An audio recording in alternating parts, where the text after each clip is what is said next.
Okay, so this thing surprised me when I first opened the lid because it's the first time I've actually seen an OLED display on a laptop. Now, granted, this thing isn't a gaming laptop by any stretch, and in terms of productivity, its specification isn't going to do much for your in-depth video editing needs if you're going to be editing huge Photoshop files. But there are some features here which could make it a contender for, I don't know, the more corporate type work like spreadsheets and Word documents and that kind of important business type stuff you need a laptop for. So let's discuss. Taking a look at its design, and it's pretty easy to tell that it's aimed at the more premium market, at those types looking for a lightweight option, and also those that might really find themselves in an Apple store scoffing at the price of a MacBook Pro. Now, it has got a warm brown-like color, and it's crafted from something called ceraluminium, which is Asus's own proprietary ceramic-like material,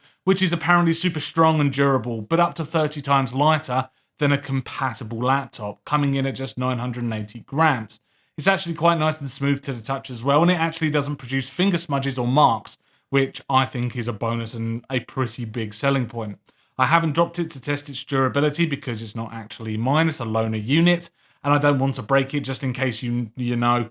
And also, even though they claim it to be scratch resistant, I've not tested that either because for the same reason, so I apologize. But the crowning factor here, I suppose, isn't its durability, it's its screen, because it is using OLED technology. And I will say that colors do absolutely pop, and it has some very super inky blacks at times, and I noticed it right away when I was setting up the laptop for the first time, and it went dark, and it said setting things up, you know, when it has the cog on the screen. It was inky, and it made me want to jump straight to YouTube and check out some content, and I wasn't disappointed at all. It has a higher resolution of 1920 by 1200, so slightly higher than the high definition standard resolution, a 1610 aspect ratio, and it delivers up to 100% of the P3 color gamut. It has a peak brightness of 600 nits, which makes it a contender for HDR content for sure, and the difference between SDR and HDR is noticeable, but it's not really huge. So if you're needing to save some battery life, then get the HDR turned off. You still won't be disappointed. If you keep this laptop in SDR mode, it's still going to produce some just wicked colors.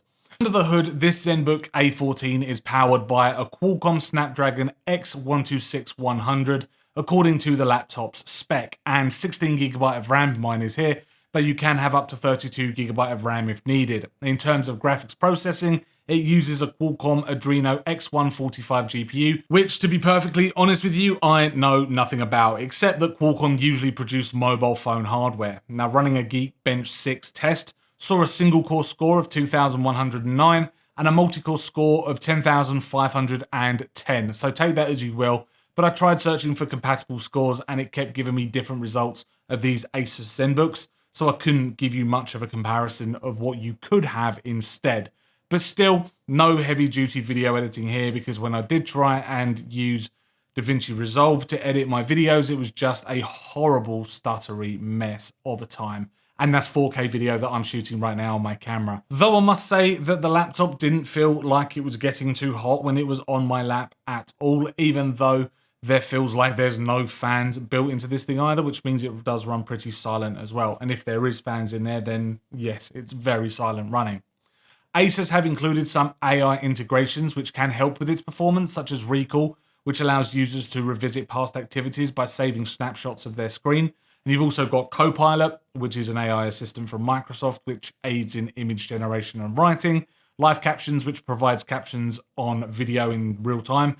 Co-Creator, which transforms your sketches into finished artwork. And finally, Generative Fill and Erase in Paint, which I think is pretty wild. This expands the edges of images and it's completely overkill, but quite funny at times. I'm unsure of the real practical use because I guess photo editors and graphic designers will probably have something like Photoshop to do this, so it would still make Paint, I think, pretty redundant. But it's nice that it's there, I suppose. It's a learning tool for the laptop anyway. And as a way of showing off really what this laptop and Microsoft are capable of, it's more of a marketing gimmick, I think. Now, all of the AI stuff here is powered by a Qualcomm Hexagon NPU, which delivers up to 45 teraflops of AI computing performance. For battery, though, it is claiming up to 32 hours of video playback on a single charge, which is huge. though in real time I suppose I could say it was more like 20 hours if I used this laptop as I would as a workhorse for everyday use. Think things like web browsing, writing scripts and social posts and general browsing, including watching YouTube. Even still, it's an ideal companion if you do travel for work, as it'll hopefully keep its charge for an entire day.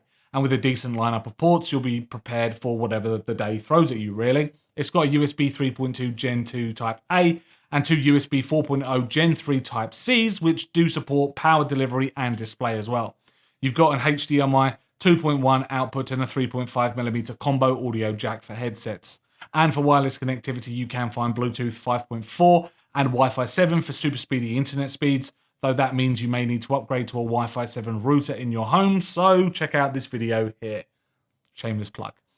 Additional features here, though, do include a full HD webcam, which is nice and does give an alright image quality that will get you through a Zoom call. So this is the typical quality that you can come to expect from the Zenbook A14 webcam. The main window is open, so I've got some natural light coming in. I have got my nano leaf panels just in front of me, giving me a bit of a lift, but this is the type of quality that you can come to expect with this webcam. The keyboard is alright, though, a typical membrane keyboard here with a nice font and decent backlight.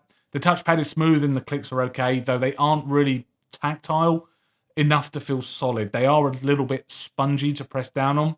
You have got a decent microphone and Dolby Atmos certified speakers, because why not? Again, it's just a badge and for marketing, but no, they don't sound brilliant. They sound like laptop speakers and a bit tinny, but they'll be okay for a Teams call with your colleagues.